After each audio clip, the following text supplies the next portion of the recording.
Assalamualaikum, saya akan ceritakan tentang Pugai Belabak. Pugai adalah satu istilah yang digunakan di Sabah bagi merujuk kepada ilmu pengasih. Sebelum memulakan cerita, ayo, Auzubillahi minasyaitonirrajim. Bismillahirrahmanirrahim. Allahumma salli ala Sayyidina Muhammad wa ala ali Sayyidina Muhammad. Pugai Belabak. Pugai Belabak adalah satu istilah yang digunakan di Sabah bagi merujuk kepada ilmu pengasih. Di Sabah terdapat pelbagai jenis pugai, namun antara pugai yang terkenal ialah Pugai Belabak. Pugai Belabak sebenarnya berasal dari Kepulauan Belabak dan Kepulauan Bangi. Seorang wanita bernama Lim Pituk yang juga wanita bersuami 7 merupakan orang pertama yang menghasilkan minyak pengasih Pugai Belabak. Minyak Pugai Belabak ini dihasilkan dari sejenis kayu ajaib, yaitu kayu belabak, dan pokok ini hanya tumbuh di Pulau Belabak dan juga Pulau Bagi di Sabah.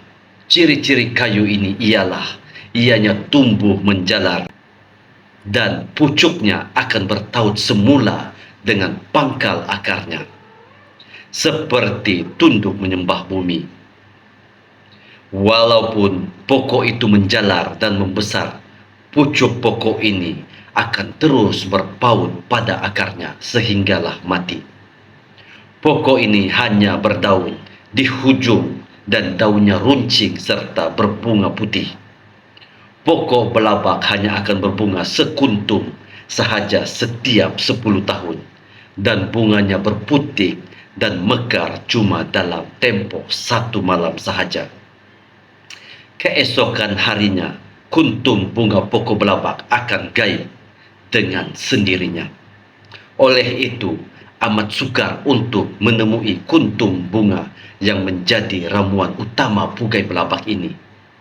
Setakat yang diketahui, hanya Lim Pituk sahaja yang pernah menjumpai bunga ini. Selepas menemui kuntum bunga pokok belabak, Lim Pituk menghasilkan minyak pengasih dengan ramuan bersama kayu dan akar pokok belabak. Dari ramuan itulah menjadi ibu minyak Pugai Belabak yang diwarisi dari generasi ke generasinya. Sekiranya ada individu yang meminta minyak Pugai Belabak, akan diberi hanya setitis ramuan. Namun sudah memadai kerana minyak itu akan bertambah sendiri setiap bulan purnama. Walau bagaimanapun, untuk memiliki minyak Pugai Belabak mempunyai pelbagai rintangan dan dugaan. Ini kerana antara pantang larang pugai ini ialah tidak boleh keluar dari pulau asalnya. Sekiranya pugai ini dibawa keluar merentasi laut, ribut taufan akan datang menyerang. Selain itu, haiwan seperti ikan hiu dan burung camar juga akan datang menyerang. Sekiranya berjaya membawa keluar dari pulau, haiwan di darat juga akan tertarik dengan pugai ini. Haiwan seperti lipan dan ular akan sering memasuki rumah. Sekiranya minyak pugai ini diletakkan di dalam rumah, oleh itu antara pantang pugai ini ialah jangan disimpan dalam rumah.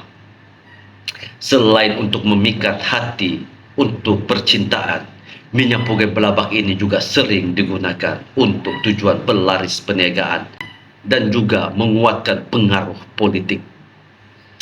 Mungkin orang-orang zaman sekarang tahun 2024 sudah ramai yang tidak tahu antara ilmu-ilmu pengasih yang berada di Sabah. Hanya orang-orang yang lahir pada zaman 80-an dan juga 90-an yang mengetahuinya. Jangan biarkan hidup Anda terus diselubungi misteri. Teruskan kehidupan seperti biasa. Jika ada kesilapan ataupun kesalahan dan tersasul kata, saya minta maaf. Assalamualaikum warahmatullahi taala wabarakatuh. Syukur alhamdulillah. Terima kasih. Kita akan jumpa di cerita yang akan datang.